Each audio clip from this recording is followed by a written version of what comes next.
Genesis chapter 43, but before we do that, I ran across something that kind of goes along with Joseph's story because it talks about him being thrown in the well or the pit. And I thought that this was kind of interesting, this story. And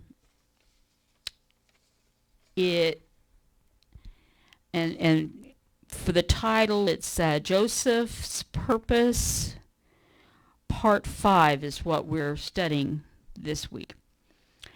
But the beginning of this little thing that I found, this little reading, is sometimes when we're having a hard time in life, people will claim we are in a pit. And here are some of their different responses to us being in the pit. Number 1, a subjective person came along while I was in my pit and said, I feel for you while you are down there. He didn't do anything for me, but said he felt for me. Number 2, a religious man said, only bad people fall into pits. You must have sin in your life somewhere. A mathematician, big difference. A mathematician calculated how I fell into the pit. A news reporter wanted the exclusive story on my time in the pit. Number 5, a fundamentalist said, you deserve to be in that pit. Number 6, a Calvinist said, if you were truly saved, you never would have fallen in that pit in the first place. And number 7, an Armenian said, you were saved, but you still fell into the pit. Number 8, a charismatic said, no problem, just confess that you're not in the pit. Number 9, a realist came along and said, now brother, that's a pit. Number 10, the IRS worker asked, are you paying taxes on that pit? Number 11, the county inspector said, do you have a permit for that pit? Number 12, a self-pitying person said, you have not seen anything till you have seen my pit. Number 13, an optimist said, things could be worse. Number 14, a pessimist said, things will get worse. And 15, but Jesus, seeing me in my pit, reached down, taking me by his hand, and he lifted me up out of my pit. Anyway, I was blessed by that, and I wanted to share it with you, and hopefully you were blessed by it too. But we as human beings have different ways of looking at stuff sometimes, but aren't we blessed when Jesus looks at the situation and he doesn't worry about all that stuff. He just helps us through the situation. So, all righty, let's go to Genesis chapter 43. And Dave, will you read verses 1 through 7, please? And you're in the King James Version, right? Okay. Oh, do you have John's mic? For some reason, all the other mics don't come across on the internet, but John's mic does. When Dave is talking, you can't hear him on the internet, on YouTube. Yeah, the first 7 verses of 43.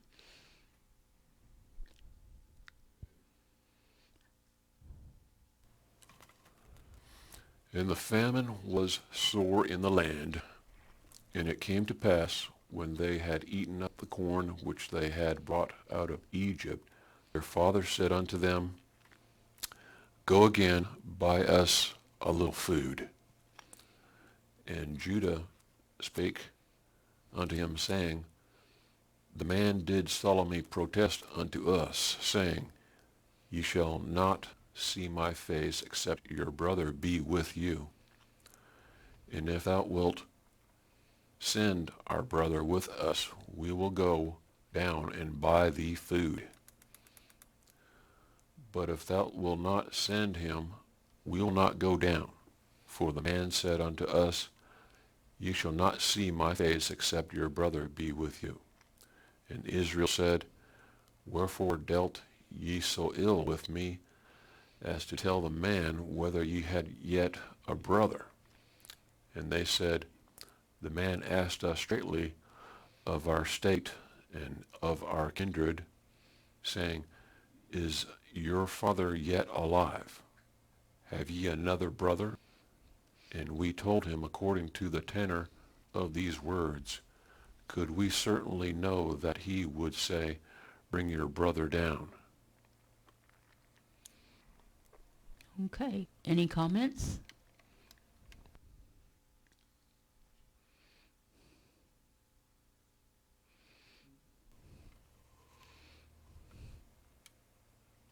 Well, it's quite apparent from what we're reading that the man, who we know from reading the previous chapters, is Joseph, but they don't know it's Joseph. They don't recognize him. He's the only one they can go to for help because he was put in charge of all the food in that area. And so if they don't go to him and do things his way, they don't get to go home with food. So, and something that I had in years past had never, and I brought this out recently, I think the last time we studied this, but I had never thought of it because I've read this story many times. I never realized, no, actually I probably realized it, I just didn't think about it, was that when you're in a famine, you may have money for other things, but there's no food to buy. Even if you have the money, you have no food to buy. You know, it's like going to the grocery store and the shelves are empty. You came with money to buy food, but if there's no food there, how can you buy it? Well, that's what a famine is, and so I just want to bring that out in case there's somebody else out there that hadn't really given that any thought before. All right, Josie, will you read verse 8 through 14, please? Judah said to his father, Send the lad with me, and we will be on our way. Otherwise, we will all die of starvation. And now not only we, but you and all our little ones. I guarantee his safety. If I don't bring him back to you, then let me bear the blame forever. For we could have gone and returned by this time if you had let him come. So their father Israel finally said to them, If it can't be avoided, then at least do this. Load your donkeys with the best products of the land. Take them to the man as gifts: balm, honey, spices, myrrh, and pistachio nuts and almonds. Take double money so that you can pay back what was in the mouths of your sacks as if it was probably someone's mistake. And take your brother and go. May God Almighty give you mercy before the man, so that he will release Simon and return Benjamin. And if I must bear the anguish of their deaths, then so be it. 15 too? You're good right there. Okay. You have a comment on what you just read? No. No? How about you, Dave? Nope. Okay, you can imagine as a father, and of course we brought out Joseph and Benjamin were the only two sons he had of Rachel, and Rachel was his favorite wife. She was really the only one he planned on marrying, but their father, Rachel's father and Leah's father, had tricked him into marrying Leah because Leah was older, and it was a custom in those days that the older unwed sister had to get married before the younger one. And rather than sitting down and discussing it with Joseph, they tricked him.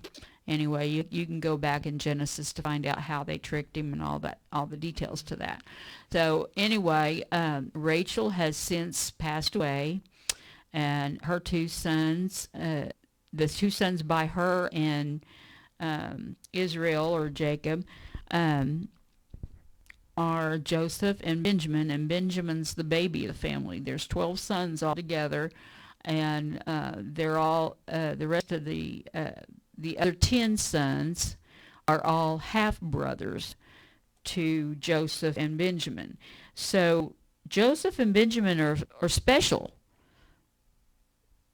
to Israel, and very, very beloved by him. Joseph's the one that he made the coat of many colors, because he's the one he wanted to inherit, be the main heir. Anyway, we know the story about Joseph being put in the pit because the brothers were jealous of him for various reasons. They had a bad attitude towards him and everything. But anyway, right now, they've seen how much that hurt their father, and they were trying not to hurt him again. But the man who was in charge of giving them food insisted on seeing Benjamin. And they didn't know why, but they knew that was the condition. If they wanted more food, they had to bring Benjamin with them. And Josie, I believe you were reading out of the Living Bible? Okay. And then I'm going to read verses 15 through 22 out of the Amplified. Then the men took the present, and they took double the amount of money with them and Benjamin. Then they left and went down to Egypt and stood before Joseph. When Joseph saw Benjamin with them, he said to the steward of his house, "Bring the men into the house and kill an animal and make a meal ready, for the men will dine with me soon at noon."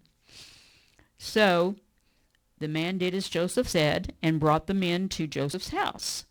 The men were afraid because they were brought to Joseph's house and expecting the worst. They said, "It is because of the money that was returned in our sacks the first time we came that we are being brought in, so that he may find reason to accuse us and assail us and take us as slaves and seize our donkeys." So they approached the steward of Joseph's house and talked with him at the entrance of the house, and said, "Oh, my lord, we indeed came down here the first time to buy food, and when we arrived at the end after leaving here, we opened our sacks, and there was each man's money with which he had paid for the grain, in full, returned in the mouth of his sack. So we have brought it back this time. We have also brought down with us additional money to buy food. We do not know who put the money back in our sacks last time." So,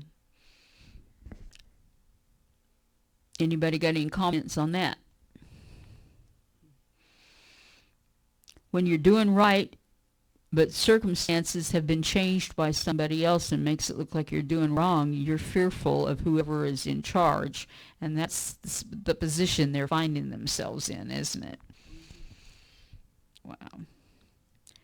All right, Dave, would you read verses 23 through 30, please?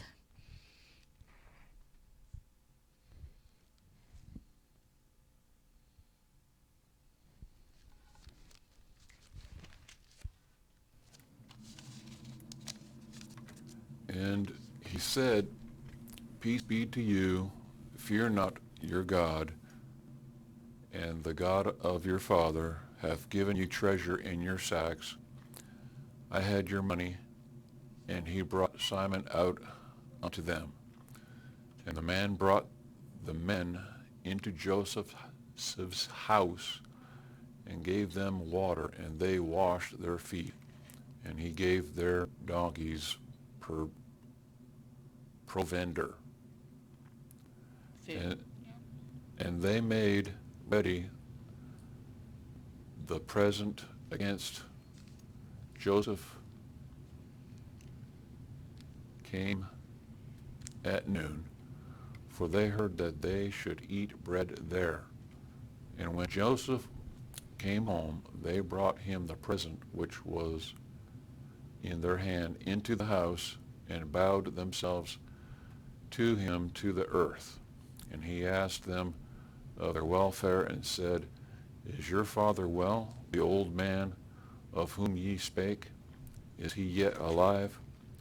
And they answered, Thy servant our father is in good health. He is yet alive. And they bowed down their heads and made obeisance. And he lifted up his eyes and saw his brother Benjamin, his mother's son, and said, Is this your younger brother, of whom ye spake unto me? And he said, God be gracious unto thee, my son. And Joseph made haste, for his bowels did yearn upon his brother, and he sought where to weep. And he entered into his chamber and wept there. Any comments?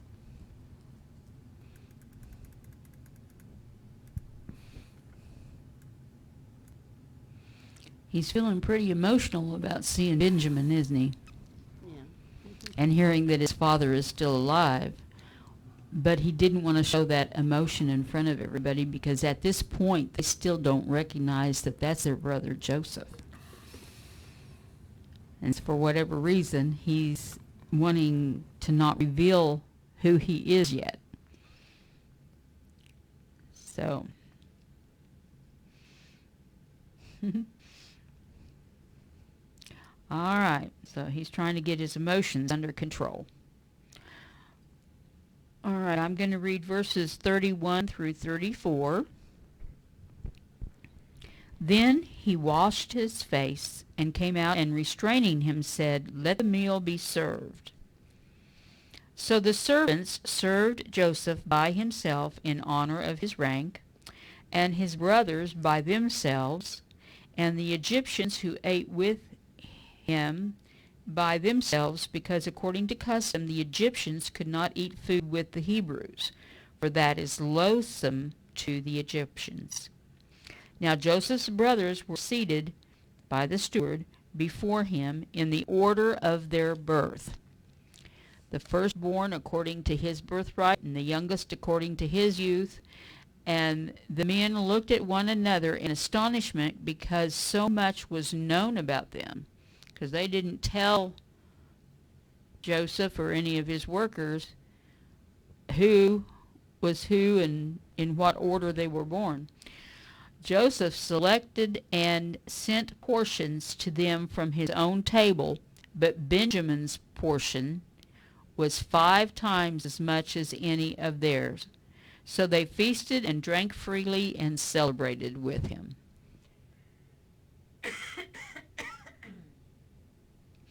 So what a party, huh? Any other comments?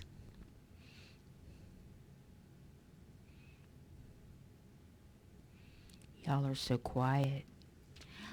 All right, I think we have enough time to do chapter 44. So let's go on ahead and do that. Dave, will you read verses 1 through 10, please?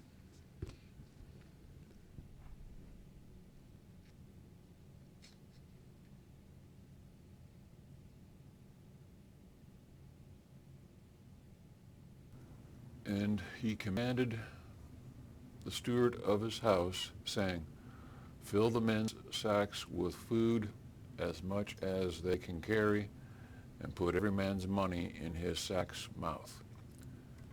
And put my cup, the silver cup, in the sack's mouth of the youngest, and his corn money. And he did according to the word that Joseph had spoken. As soon as the morning was light, the men were sent away, they and their donkeys. And when they were gone out of the city, and not yet far off, Joseph said unto his steward, Up, fellow, after the men, and when thou dost overtake them, say unto them, Wherefore have ye rewarded evil for good? Is not this it in which my Lord drinketh, and whereby indeed he divineth? Ye have done evil in so doing. And he overtook them, and he spake unto them these same words. And they said unto him, Wherefore saith my Lord these words? God forbid that thy servants should do according to this thing. Behold, the money which we found in our sack's mouth we brought again unto thee out of the land of Canaan. How then should we steal out of the Lord's house silver or gold? With whomsoever of thy servants it be found, both let him die, and we also will be my Lord's bondmen. And he said, Now also let it be according unto your words. He with whom it is found shall be my servant, and ye shall be blameless. Then they speedily took down every man his sack to the ground, and opened every man his sack. I think you were supposed to stop there, but that's okay. All right. So Joseph had his special silver cup that he used to drink from placed in Benjamin's sack, and they didn't know that, and they didn't know what had, they just assumed that the servant put whatever was supposed to be on the donkeys, and they left. Well, Joseph knew it was in there, but he was wanting an excuse for his, would you call it, agenda? Anyway, so he sent them after them, and let's go to verse 12 through 17, and I'll read that, and we'll see what happens next. The steward searched, beginning with the eldest and ending with the youngest, and the cup was found in Benjamin's sack. Then they tore their clothes in grief, and after each man had loaded his donkey again, they returned to the city. When Judah and his brothers came to Joseph's house, he was still there, and they fell to the ground before him. Joseph spoke harshly to them. What is this thing you have done? Do you not realize that such a man as I can indeed practice divination and foretell everything that you do without knowledge of it? So Judah said, What can we say to my Lord? What can we reply? Or how can we clear ourselves? Since God has exposed the sin and guilt of your servants, behold, we are my Lord's slaves, the rest of us as well as he with whom the cup is found. But Joseph said, Far be it from me that I should do that, but the man in whose hand the cup has been found, he will be my servant. And as for the rest of you, get up and go in peace to your father. So he's going to keep Benjamin, which of all the sons is the one that would hurt their father the most if he didn't return. So he set that up. But he has a reason why he set that up. Anybody got any other comments?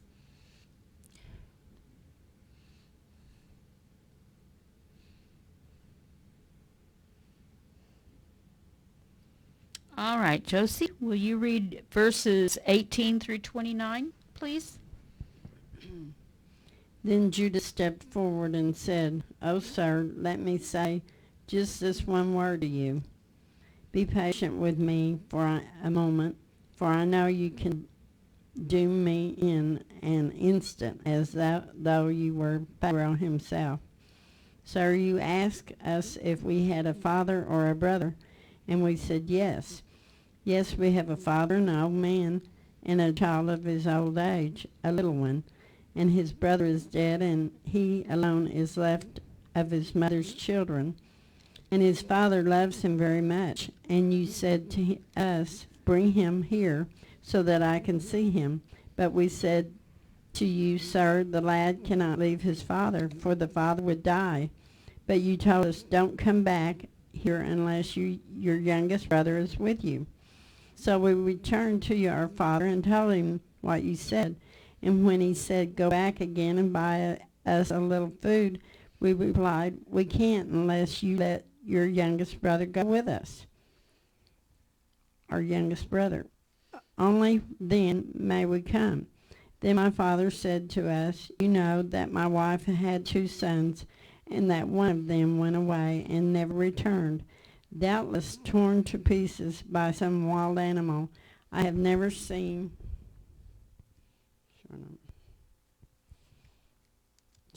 Yeah, you've got that and verse 29 left to go. Yeah, I got to turn the page. Oh. I've never seen him since, and if you take away his brother from me also, and any harm befalls him, I shall die with sorrow. Okay. Any comments?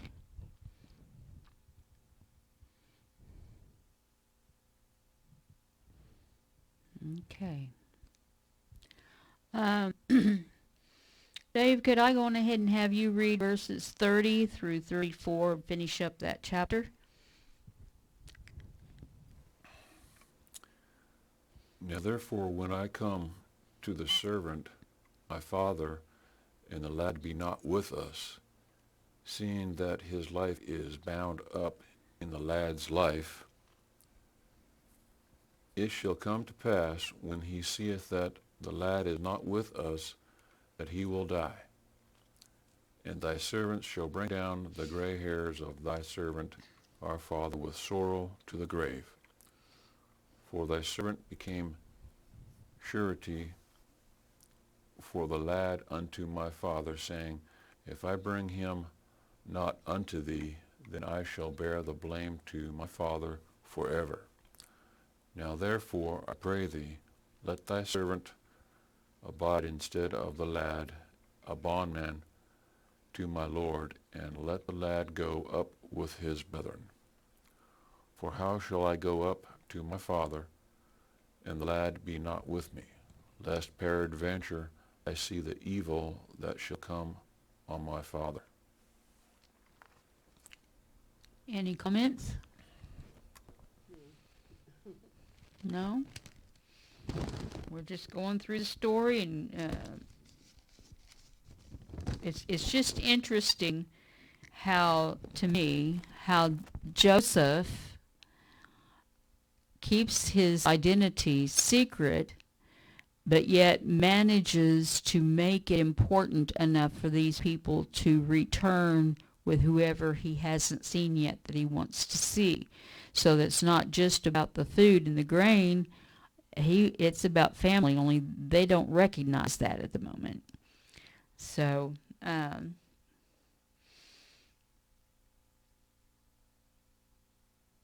think that's very interesting how he did that. And it doesn't really bring out that he's doing it because he's trying to pay them back for the cruelty of sticking him in the well and then selling him as a slave. It's not really a revenge thing. It's more of a, I want to see my dad and my youngest brother thing, but I don't want them to know that it's me yet. And I find that interesting, the way he decided to do that. And I don't know exactly how much time this takes up, but it took up a lot of time. That you have the travel time, and you have the time for them to eat what they had bought before, and then the travel time back up to Joseph's, and then the travel time. I mean, there's a lot of days that have gone by. I don't know. If it were me, I'd be too anxious. I'd been reveal that I was who I was. Yeah, but he knew he heard from God. Yeah, that's true. That's true. That's how he's supposed to do it. Yeah, that's true. Okay, well, I think it's about 22 after 8, with it being Wednesday, and it's been rainy all day and everything. I'm sure by the time we get done with prayer requests, there'll be more time. I mean, I'm letting you get off early is what I'm saying, but yet you'll be glad for it. I think. So we'll save chapter 45 for another time. Um, we've got 50 verses altogether to go through, and we're at 45, so I guess that's, uh, I think that's, if you count 45, I think that's 6 more chapters. But anyway, uh, it's taking a while, but it's just such an interesting story to me, how it plays out, that I thought it would make a good Bible study. And then when we get to 50, we can kind of go over the whole story and see what lessons we've learned. Because there's so many lessons. I don't know if we can bring them all out, but there's a lot of lessons in the story of Joseph and his purpose. I do know the one thing I want you to focus on is what happened to him was bad, especially from his point of view, I'm sure. But it looks, from what we can read, like he kept his attitude in check. And if it were us, maybe we would, at the end, say all things work together for good for them that love the Lord. But he doesn't really say that, but he does the best he can in whatever situation he's in. But the thing that gets me is his attitude seems to be reasonable to God. And so it's just interesting the way it all plays out. How God uses the things that happened to Joseph to save not only Joseph's family, but all those people in that area that he was put in charge of for the food. And I just think that that's awesome. We don't always, and even when we bring out the things that happened and why it happened according to our observation, I'm sure there's even more to the picture than what we realize, because God looks at the whole picture. He doesn't look at just Joseph. He doesn't just look at each individual sibling. He doesn't just look at the father. He is looking at the whole picture, and he's including all those people who would have starved if it hadn't played out like it did. And I just think that's awesome, and that's just one example. So when we have things that happen in our life, we need to thank God, because even if we don't see the purpose behind it at that point, there is still one. There's a purpose behind it. Yeah. And the purpose, just like Jesus' death on the cross, it was a lot easier to recognize the purpose of it all after it already happened for the human beings involved than what it was while he was going through all the stuff he went through. So I don't know, it's just, it amazes me. It amazes me. So, all right, we got any prayer requests?